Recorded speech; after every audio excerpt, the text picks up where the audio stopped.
Magandang araw mga kaibigan. Pag-usapan natin ngayon ang bago lang na pinirmahan na defense agreement between Japan and the Philippines, yung tinatawag na reciprocal access agreement, na kung saan pwede na ang mga sundalong Pilipino at Japan mag-training jointly either dito sa Pilipinas or sa Japan. Kaparehas ito ng visiting forces agreement natin with America, US, and Australia. So, una, ano ang magiging reaksyon ng China tungkol nito? At ano ang epekto nito sa lumalalang tensyon sigalot sa West Philippine Sea or South China Sea? Ito bang kasunduang ito magdudulot ng mas magandang bagay sa atin o lalong magdadala sa atin sa peligro? Okay, pakinggan muna natin ang balita ng GMA Integrated News. Then after that, magbigay ako ng reaksyon. Sama ang ilang detalye ng Reciprocal Access Agreement o RAA ng Pilipinas at Japan sa mga tinalakay sa ginanap na 2+2 ministerial meeting sa bansa. Tinutukan yan live ni JP Soriano. JP. At Emil, mga kapuso, matapos nga ang makasaysayang 2+2 ministerial meeting na yan, ay sinabi ng gobyerno ng Pilipinas na sa pinakamataas na antas na ang defense cooperation ng dalawang bansa. Sa gitna po ito ng patuloy na agresibong aksyon ng China sa mga Pilipino sa West Philippine Sea.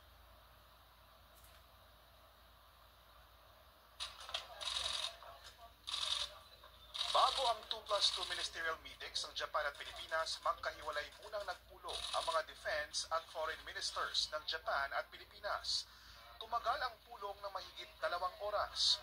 Marami sa mga detalye ng RAA pinlansya sa 2+2 meetings ngayon. Nobyembre pa noong 1 taon nang inumpisahan ang negosasyon. Nagkasundo ang Japan at Pilipinas na ituloy at palakasin pa ang maritime at air domain awareness kasama ang mga like-minded countries. Ide-develop din ang defense capabilities at ang pag-promote sa interoperability ng AFP at ng Japan Self-Defense Forces sa pamamagitan ng mga exercises at kooperasyon sa pamamagitan ng defense equipments at bagong teknolohiya. Dahil sa RAA at 2+2 meetings, maituturing na raw na nasa pinakamataas na antas ang alyansa ngayon ng Japan at Pilipinas. The RAA brings our defense partnership to an unprecedented height. We also explored other measures to enhance and coordinate our defense and security policies. Si Japanese Defense Minister Kihara Minoru, tinawag na groundbreaking ang kasunduan sabay garantiya sa mas malakas na suporta sa Pilipinas pagdating sa mga makabagong gamit gaya raw ng mga Japan-made air surveillance radars. Sabi rin ni Minister Kihara, labis na nababahala ang Japan sa mga paulit-ulit daw na aksyon ng China sa West Philippine Sea na delikado anya at labag sa international law. Si Japanese Foreign Minister Kamikawa Yoko naman sinabing asahang titindi pa ang pagkakaisa ng Japan at Pilipinas pagdating sa pagsusulong ng defense cooperation. Ayon kay Secretary Teodoro, pareho lang ito halos sa VFA na meron ang Pilipinas sa Amerika at Australia maliban sa ilang probisyon. Kabilang sa pareho ay kung sino ang may jurisdiction sa isang sundalo ng Japan Self-Defense Force man o sundalong Pilipino sakaling masangkot sa isang krimen sa Pilipinas man o sa Japan. Ayon sa RAA, batas ng bansa kung saan nangyari ang krimen ang paihiralin at siya rin ang may jurisdiksyon sa sundalo. It's just tailored to conform to the requirements of the domestic law of each country. That is the only difference. In essence, everything remains the same. It allows the interoperability between the armed forces of the Philippines and the Japanese Self-Defense Forces, both here and in Japan. Ang Japan, meron na rin RAA sa Australia at Britain. Dahil sa kasunduan, tinanong ang gobyerno ng Pilipinas kung posible rin bang magkaroon ang Japan at Pilipinas ng Mutual Defense Treaty at pagpapahintulot ng EDCA sites para sa Japan sa Pilipinas? Sabi ng DFA, wala pa ito sa usapan ngayon. I think whether we will need to expand it to cover other areas or not will really depend on how the situation.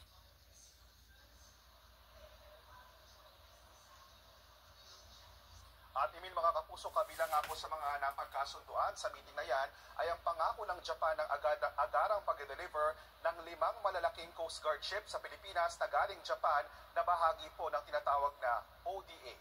At yan muna ang latest, balik muna sa iyo, Emil. Maraming salamat! Okay, so yan po, napirmahan na yung RAA. Binding na po yun. Anytime, parang balikatan natin with US forces. Anytime, darating ang mga Japanese soldiers or sailors, marines dito sa Pilipinas, mag-training with our Filipino soldiers and sailors. Ganon din ang ating mga members ng AP, pagpunta sa Japan, mag-train doon. So, ako I have nothing against Japan. Mabuti silang kaibigan ngayon, kahit nung World War II, inatake tayo at nasalanta. Maraming naghirap ng World War II. But we have forget and forgive na tayo doon. Wala na. Sa ngayon po, ang Japan may pinakamalaking tulong sa atin. Yung JICA na tinatawag nila, grant, libre, tumutulong lang sa infrastruktura, sa ODA, Official Development Assistance. So, tapos ang Japan kung tumulong sa atin, no strings attached. Tumulong lang dahil kaibigan. Hindi katulad sa US na may strings attached. Okay, I'd like to make myself clear. Hindi ako anti-US. Marami akong kamag-anak na nasa US. May anak nga ako sa US. Nakakatulong sa atin ng US. Kaya lang, pagdating sa foreign policy nila, pagtulong sa gobyerno natin, may kaakibat na ito ang bigay ko sa iyo, kailang ganito rin ang gawin mo para sa akin. Ganon ang US. Ang Japan wala. Tulong lang. So, ito, ano ang epekto sa atin? Itong defense agreement natin with Japan. Lalo na sa lumalalang tensyon sa China, South China Sea or West Philippine Sea. Ano sa tingin nyo? Ang China, wala lang, kibit balikat, papalakpak, matutuwa, o lalong magagalit? Ako, my humble opinion is that lalong magagalit ang China sa Pilipinas. Ang largest concentration of US forces outside US, Japan. Maraming base militar ang US sa Japan. Yung mga panlaban, pandigma ng US outside America, nandyan sa Japan. Japan and South Korea. Yan. Ngayon, ito, dumikit na tayo sa Japan in terms of defense cooperation. Ang China, ang nakikita kong reaksyon niyan is,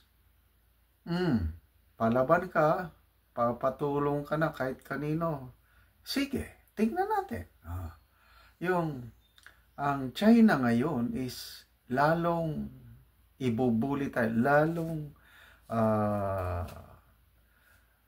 yung tension sa West Philippine Sea ngayon o South China Sea, lalong iigting. Yan ang nakikita ko. Kasi ang China, hindi rin yan matatakot. Dahil lang ba na tayo may mutual defense treaty tayo sa US, ngayon may RAA na tayo sa Japan, may RAA tayo sa Australia, ang daming tumutulong sa atin. Matatakot ba ang China? To me, the answer is no. Lalong magagalit ang China at lalong i-exert niya yung kanyang claim na akin lahat yan, yung West Philippine Sea, akin yan. Sinong haharang? Sige, harang kayo. Tignan natin. So, ngayon, dahil mayroon ng Japan, mayroon ng US sa tanong, anong mangyayari sa atin? Siguro, in terms of defense build-up, lalong lalakas tayo. Kasi tutulungan na tayo ng Japan, tutulungan tayo na, lalakas tayo. But then, yung lakas natin na yun, sapat na ba para banggahin ang lakas ng China? Sinasabi ni General Browner na nag-offer na daw ng tulong ang Amerika sa atin tungkol sa lumalalang tensyon sa West Philippine Sea. Ang tanong, anong tulong? Wala man, di man ano. Sasamahan na ba tayo ng kanilang US Navy ships sa next RORE? I doubt so. Sasamahan ba tayo ng malaking Coast Guard vessel nila, US? I doubt so. Maybe kung tulungan, yun, bigyan tayo ng, boat. So, wais ang US. Ayaw niyang direct na makipagkonfrontasyon sa China. Kasi, parehas silang superpower, parehas silang may nuclear capability. In the same manner sa giyera sa Ukraine, takot ang US na makipag-direct confrontation sa Russia. Kaya hanggang ngayon, tumatagal ang giyera sa Ukraine. Kasi napabayaan lang ang Ukraine na lumalaban. Ang mga Western nations na noon nangako ng suporta, anong tulong? Yun lang, equipments, war materials. Hanggang doon lang. Kaya, hindi mananalo ang Ukraine over Russia. Nung nagbanta si President Putin, sabi niya, once na may nakialam na Western powers, US man, once na may mga sundalo kayong ipadala sa Ukraine para lumaban sa amin, gagamitin ko ang aming nuclear capability. Natakot ang US. Wala. Hanggang ngayon, not a single US soldier ang nandun sa Ukraine. So, ganyan din ang nakikita ko sa atin. When worst comes to worst, sana hindi mangyari. Kaya lang sa next mga RORE mission at may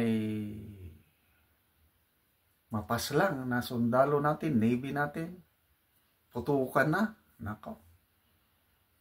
Dito nyo na mapapatunayan yung sinasabi na ironclad commitment ng US sa atin. Tutulong sila. No problem about that. Tutulong ang Japan. No problem about that. Austria tutulong. Kailang panggera lang na tulong. tayo lang ang makikigera sa China, tayo ang mamamatay, tayo ang maghihirap, ang mga alyado nating bansa nasa likod lang nanonood. Gusto ba nating mangyari yun?